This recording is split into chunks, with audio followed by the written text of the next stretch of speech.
Good morning. It's the last day of August. I can't believe it. I can never get my camera in the right spot when I first start. Can you believe it's the last day of August? I can't either. My gosh. When you come in, please say hello in the chat. And also, if you're watching this on the replay, please give a hello and a thumbs up in the comments. I love to hear from you and see where you're coming from. So it's very exciting. Good morning, Melanie. It's nice to see you. I'm doing something a little different today. I don't have knit on. Hi, Susie. Good morning.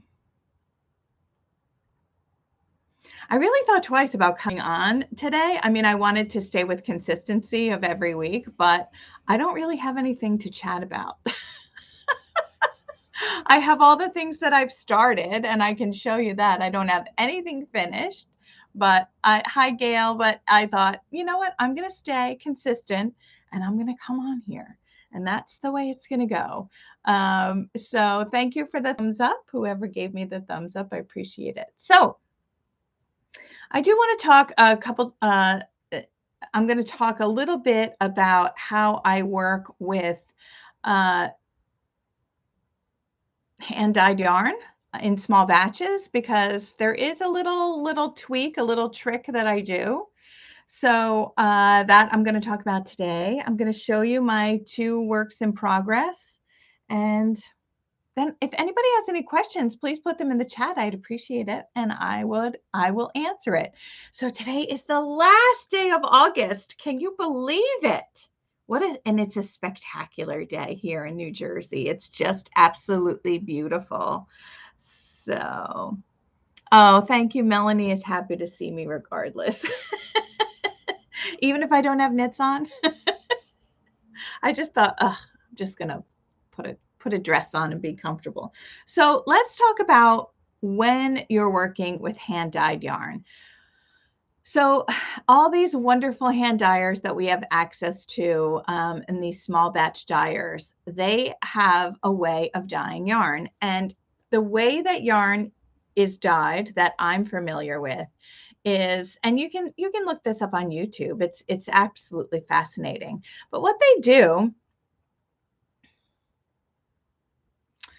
you sent emails, all were returned. My email is Kimberly McAlinden, spelled like my name, at gmail.com.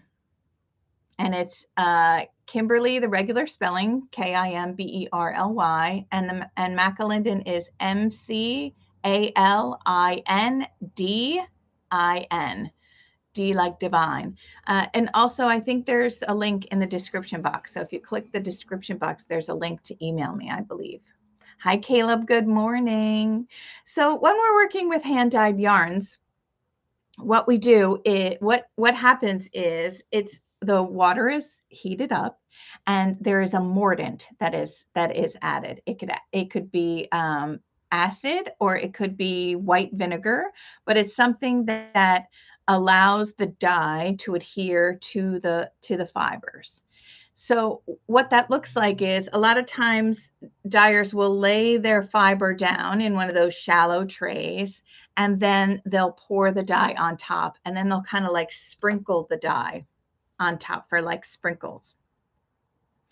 And what happens is, depending on where the yarn is, or where the skein is, depending on where the yarn hits, and then that's heated up so that it stays on. And so where the dye hits, or the amount of dye that hits, can vary from skein to skein, even though it was the same, dyed in the same batch. And that's why hand dyers will always say to alternate your skeins, or to do that kind of thing. So there are several different ways to alternate skeins.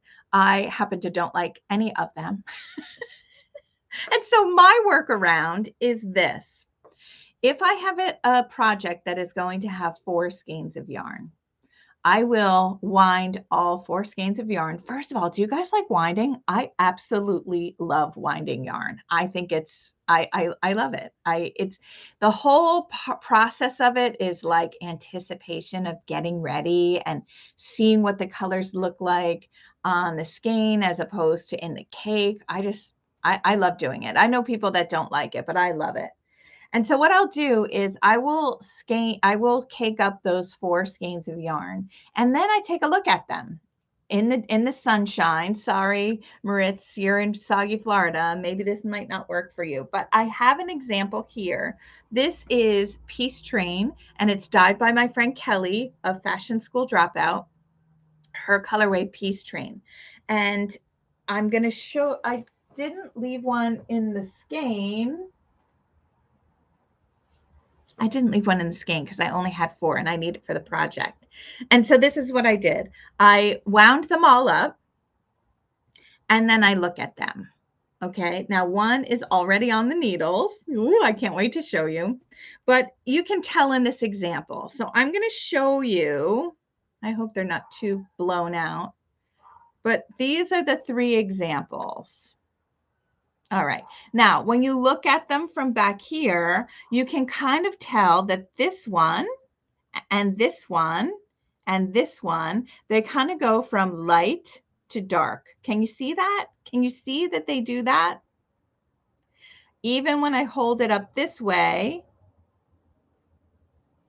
this one looks a little bit darker, maybe got a little bit more speckles. Maybe it was like toward the top. And then these 2 are a little bit lighter. Okay. So what I would do when I'm knitting is I'm going to first figure out how is this knit? Is it knit top down? Is it knit bottom up? Like, how is it knit?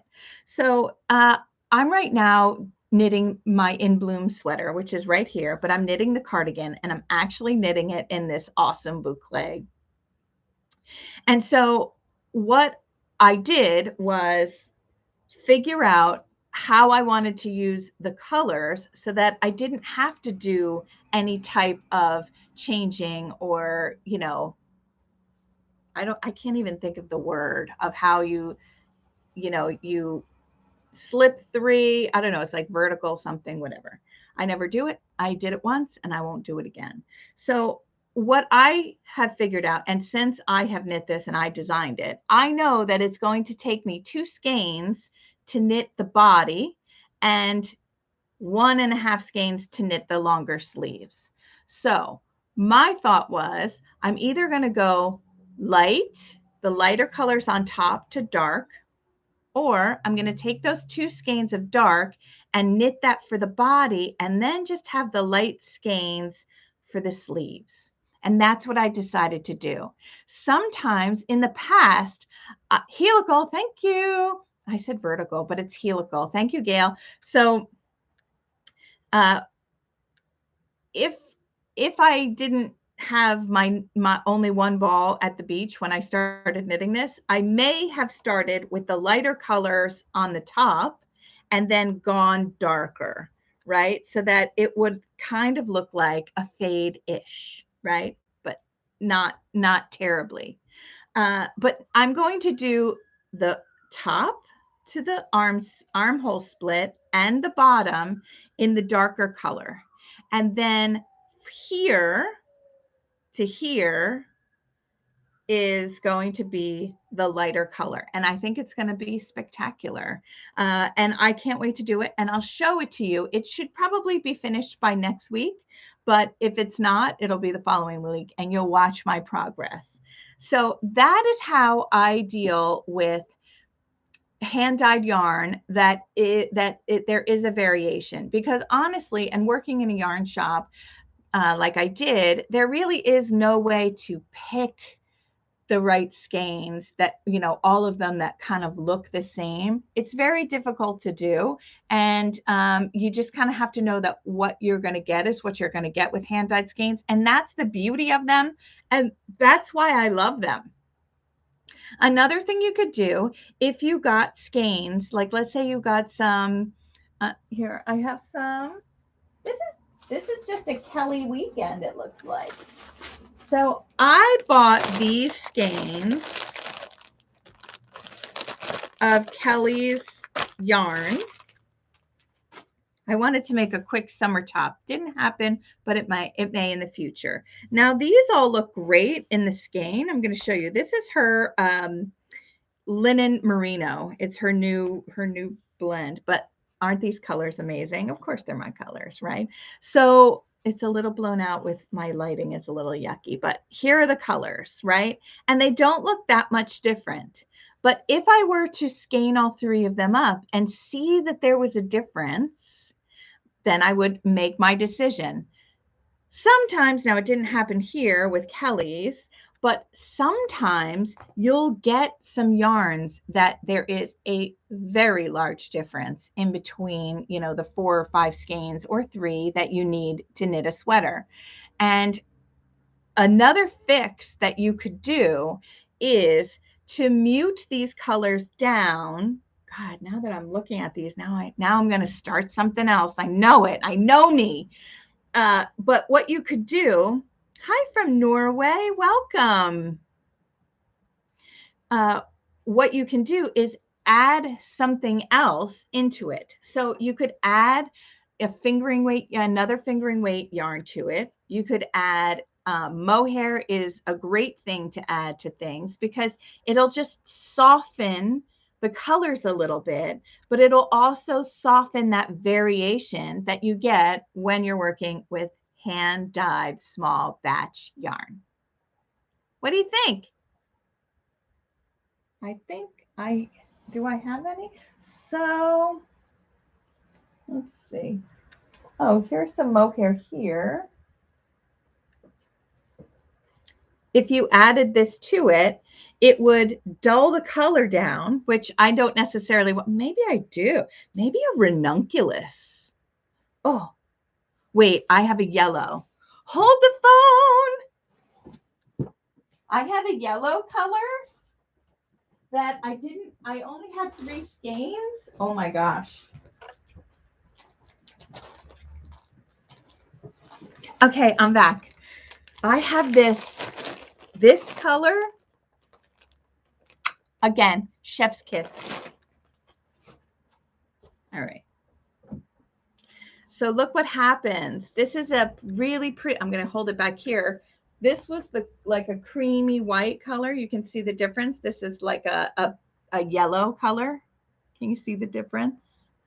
So I think I'm going to do, look at how that would look. Ooh.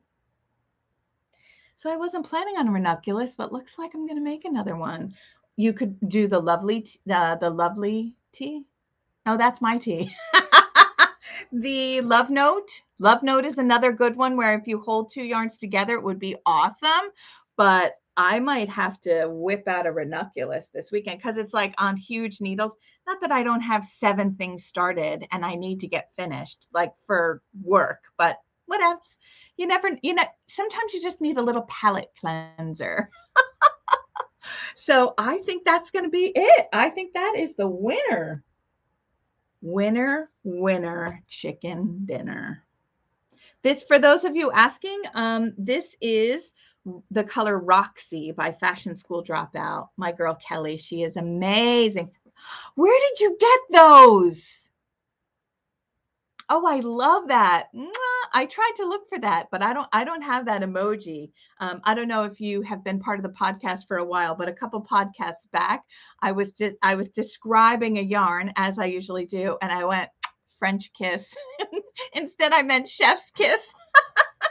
So I don't know. That's just me. All right. So those are a couple different ways. Another thing you can do, if you wanted to, if there was a big variation in your skeins that you received, right? Because we get them in the mail, there can be difference, is you can run a neutral color through it. So in this case, I'm going to do a mohair, which is going to soften everything. But you could do another skein of fingering weight yarn, right? Like, let's just see if I have something here.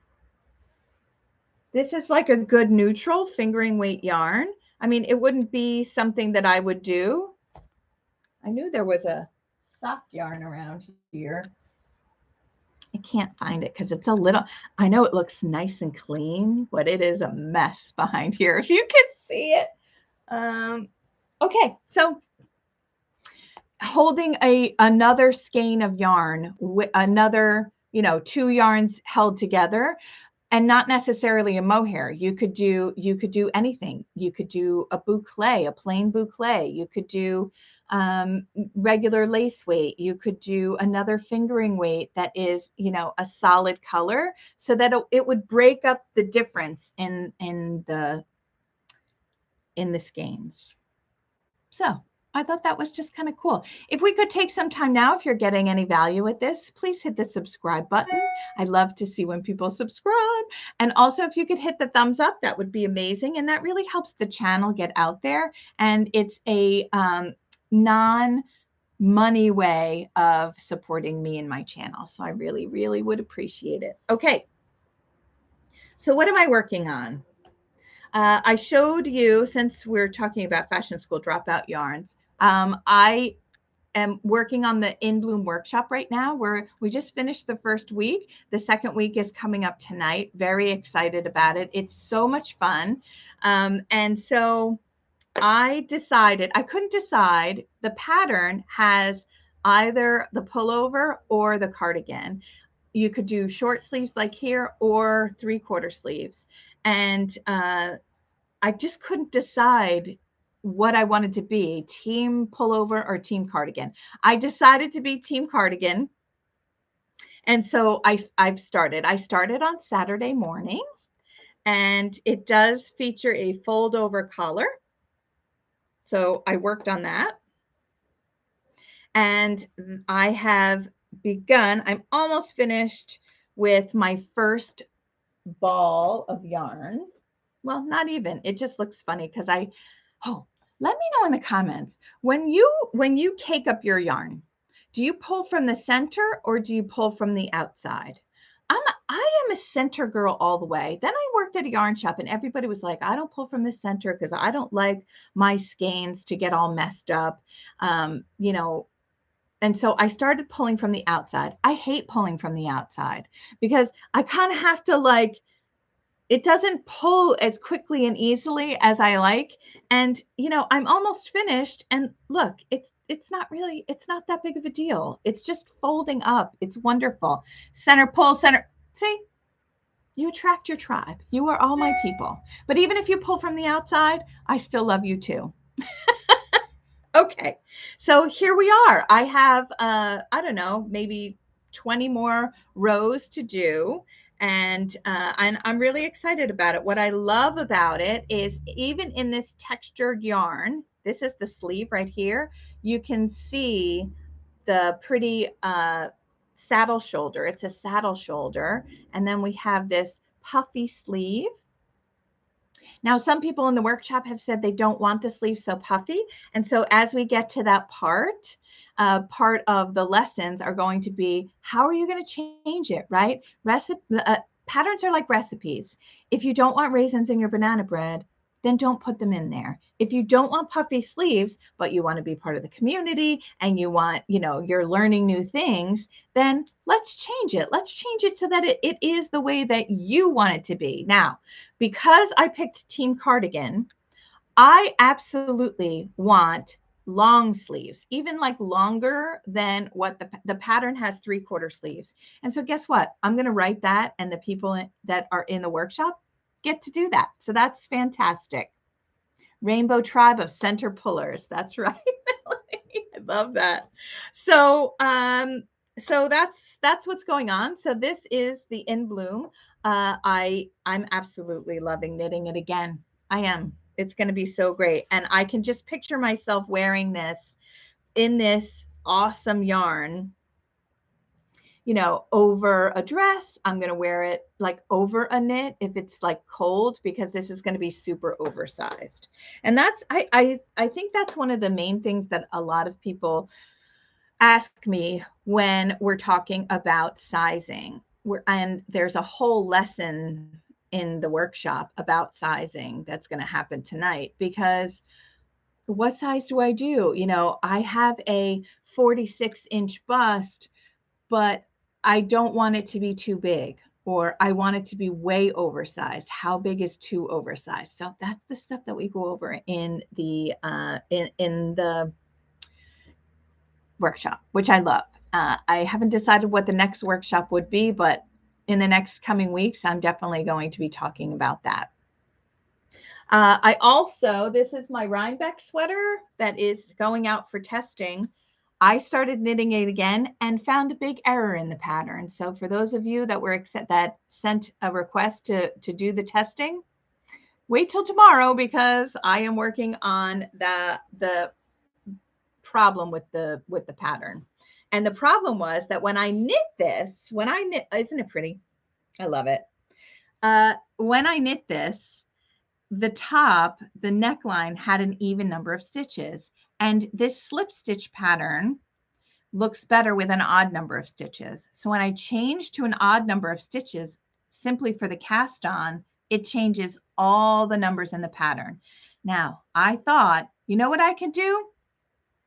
I can simply write one round, because this is knit top down in the round. I'll write one pattern where everybody decreases that one stitch. Didn't work.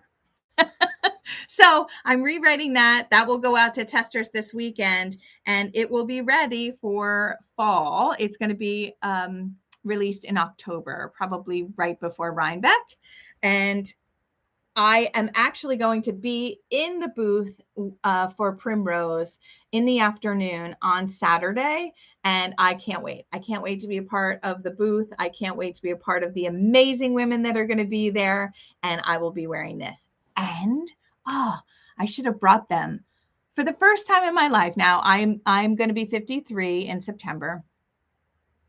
All you Virgos, hey, I bought for the first time in my life Doc Martens, and I'm going to wear them because they're going to be comfortable for my feet. They're going to be super cool. I kind of like to wear cool shoes, and they're kind of like a pearly gray color.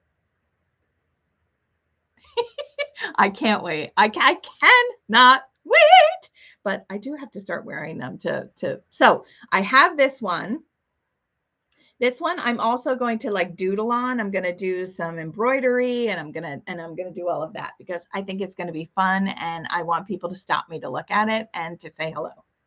So I'm going to doodle on that. So I started another one. Kelsey was so amazing, and she's like, well, make a plain one. And I said, ooh, can I make one that's like, like a linen color? And so she sent me linen with this beautiful blue, and I started it, and that's where I saw that there was an issue with the pattern. So rewriting 9 sizes. I think this has 10 though. I think this has 10. It does. It has 10 sizes. I finished the short rows, or I don't know where I am. I'm going to have to, but that's what happened. So this is how far I am on this. I started the In Bloom. I also had 3 days of no knitting, which I was at the beach and loving spending time with my family. And, there's that work-life balance that you have to do. Hi, Girly. Did I pronounce that right, Girly? Oh, thank you for loving my channel. I see it says it looks like you have a podcast too. So everybody, if you wanted to go over and check her podcast, I'll link it in the show notes, the description box after this renders. You're 51, girl. We're the same. I'm actually going to be 53. How old did I say I was before? I don't know. I'm going to be 53, September 22nd. That's my birthday. So I am a Virgo, and we're in my season now. I can't believe that it's going to be September tomorrow. I can't believe it. So I'm glad you like the design. I hope I said that name right. Girly. That sounds fun. And I love your emojis. Okay, so those are the things that I have been working on. Also, there is going to be another video coming this week. When we're working on the In Bloom sweater, and we have this folded over collar. There are different ways that you can do that. And you can do it where you do you provisionally cast on. And some people like to cast on as normal, knit, fold it in half, and then pick up every stitch and knit those two together as one. So it's kind of like a 3-needle bind off. But I taught doing the crochet cast on and then picking up the stitches from the crochet and how you can tell to unzip it from the right side so that it unzips properly, those kinds of things. But I found another way, and I'm going to dedicate a YouTube to it. So stay tuned for that. That's coming either this week or next week. I also interviewed. Oh, so Girly says that she has a podcast, but it is in Norwegian. But we can look at it and we could see what she's making. I'm still going to check it out. So drat, I forgot what I was talking about. I'm going to show another way to do it. I don't know. It lost me. Gail, you here? You can what the heck was I talking about? I don't know. But we're almost up. It's almost 30 minutes. Oh, I got it. So I have a girlfriend. You're not disturbing me, girly. I'm very happy. That's why I like to do them live, because I feel like I'm still, chatting with people, I don't know if you feel this way, but it can be very lonely when you work for yourself. And I love going to yarn shops and things like that, because then you get the back and forth with people. But no, you're not disturbing me at all. Yes, thank you, Gail. I interviewed for a future video my friend Dulce.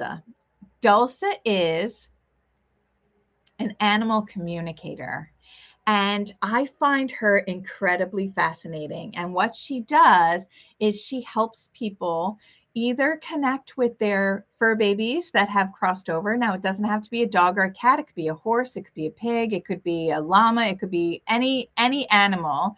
She helps people connect with those that have crossed over. But she also helps, and she is helping me with my animal that is here. Now, Hank, I love Hank more than anything. And he is my little 6-pound Maltese. Sometimes you see his picture in my Instagram feed. And what he does is I got him to keep me company. And there are lots, and he does a wonderful job. He takes his job very seriously. But what he doesn't understand is when I leave him to go places, when I go out to dinner at night, and when I come up here to work, 5 and 6 hours at a time, he's kind of like, wait, I don't know what to do. And so he's giving me clues in the fact that he likes to tinkle on my expensive Oriental rug. Which is really getting my attention. So Dulce's helping me with that. So I just found, because a lot of us in the fiber industry and a lot of friends my age have animals. And so I just thought that it was really interesting. So I did an interview with her yesterday, and that will be coming up in the next couple of weeks. So I can't wait to show you all about Dulce. If you wanted to check her out, check her website out. If you're having an issue with your animal now and you would like help with it, I will put her information in the description box. She's an amazing person. Oh, good, Gail. Okay. I thought it would be interesting, and it would be a little bit different than me just sitting in front of here talking about the same things. All right. Well, I'm going to get back to work on everything that I have to get done. And I hope that you get back to work on things that you love to do. I'll be working on the In Bloom sweater, which I love to do. And I hope that you have a wonderful day and a wonderful weekend. I will see you next week, same time, 11:30. Isn't that funny? In my brain, I went, same bat time, same bat place. Well, hi, Linda. It's nice to see you here. You had a 4.5-pound Maltese that used to do that. Oh, is it part of the breed? I don't know. Yeah, he likes to do that. It's kind of annoying, especially because it's not easy to get out. But thank you for letting me know that Hank isn't the only one. If there aren't any other questions or comments in the chat, I am going to let you all go to enjoy your Thursday afternoon and to get back to what you're doing. I hope you find something that you love to do today, even if it's going outside and sticking your feet in the ground. And so Gail says that her cats used to tinkle in the suitcases when she was packing. Right. They were telling you, don't leave me. I want to be here with you. Aw. You think it's typical of male dogs? Yeah, that sounds right. Yeah. I did have a dog before, Otis, and he didn't really do that. In fact, the cool thing is if he was about 25 to 30 pounds. And if he hadn't, like if we were gone all day and we didn't have someone, we have a shower upstairs that's a walk-in shower for the kids. And wouldn't you know, that smart Otis would come upstairs and do his business in the shower. Now, it's pretty gross when you're going to step in the shower and there's something to be picked up, but he didn't do it in the rest of the house. And I think he was the goat, and he was a great dog. He was an Australian Labradoodle, and he was our first dog, and he was awesome. Anyway, if on the replay you've gotten to this end of the, if you've gotten to the end, YouTube thinks that you would really like this video. And I just am so thankful that you're all here and that you come and see me every week. I so enjoy spending a little bit of time with you. And if you have any questions, please send me an email, or you can put it in the description. You can leave a comment. I check all comments and answer all comments. So thank you all so much. I will see you next week, and stick your feet in the ground. Stick your bare feet in the ground, or go to the beach, or, spend some time having a nice glass of wine with someone that you love. Do something that you love today, and think of how wonderful it is to be here in this amazing world. So have a wonderful day and week, and I'll see you next week. Bye, everybody.